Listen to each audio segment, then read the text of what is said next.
မာပြည်ရဲ့ပညာရေးစနစ်ကမှားနေတာခေတ်ဆက်ဆက်ကပို့ချတဲ့သူကအကုန်ပြည့်စုံအောင်ပြောနိုင်တယ်လို့ယူဆသင်ယူတဲ့သူတွေဘက်ကလည်းပြောသမျှကိုလက်ခံရမယ်လို့နားလည်ထားတယ်နှစ်ဖက်လုံးလွဲနေတယ်ပညာသင်တယ်ဆိုတာမင်းတို့လက်ခံခိုင်းတာမဟုတ်ဘူး accept လုပ်ခိုင်းတာမဟုတ်ဘူး learning လုပ်ခိုင်းတာ accept လုပ်တယ်ဆိုတော့ဘုံဘုံပြောတာမှန်မင်းတို့အကုန်လက်ခံဆရာတွေတင်တာမိဘတွေတင်တာမှန်အကုန်လက်ခံအဲ့ဒါ accept လုပ်ခိုင်းတာလက်ခံခိုင်းလိုက်တာအဲ့ဒါကိုပညာသင်လို့ပြောတာမဟုတ်ဘူးပညာသင်တာ learning လုပ်တာဘုံဘုံပြောတာမှားတာတွေလည်းပိုင်ပါမယ်မှန်တာတွေလည်းပိုင်ပါမယ်မှားတာမှန်တာထက်ဘုံဘုံပြောတဲ့ထဲကမင်းတို့တွေးဖို့အဲ့တော့ပညာသင်တဲ့ရည်ရွယ်ချက်ပြောပါဆိုတစ်ချက်တည်းပဲဘာဖြစ်မလဲပညာသင်တာဘာကြောင့်သင်တာဟုတ်ရတို့ပညာတွေသင်နေရမို့လားဘာရည်ရနဲ့သင်တာပညာတတ်ကြီးတယောက်ဖြစ်ဖို့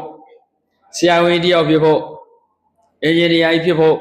သရေကြီးဖြစ်ဖို့ဟုတ်လားပညာသင်နေဆိုတာကစဉ်းစားတတ်ဖို့စဉ်းစားတတ်အောင်ပညာသင်ရဒါကြောင့်ဆရာဝန်ဖြစ်တိုင်းကောင်းမသွားဘူးအင်ဂျင်နီယာဖြစ်တိုင်းကောင်းမသွားဘူးတတိတိုင်းကောင်းမသွားဘူးသမ္မာကြီးတိုင်းကောင်းမသွားဘူးဆိုတာသူတို့ရဲ့စဉ်းစားသိဉာဏ်တော်တရားကသူတို့အတွက်ကြည်ကြဒါကြောင့်ပညာသင်တဲ့ရည်ရွယ်ချက်ကတစ်ချက်တည်းပဲပါတယ်တော့စဉ်းစားတတ်ဖို့ဟုတ်လားရူဆိုးဆိုတဲ့ပုဂ္ဂိုလ်ကြီးတယောက်ပြောခဲ့တဲ့စကားတစ်ခုရှိတယ်ပညာသင်တာဟာလူဆန်တဲ့လူတယောက်ဖြစ်ဖို့ပညာသင်တာဘာဖြစ်လို့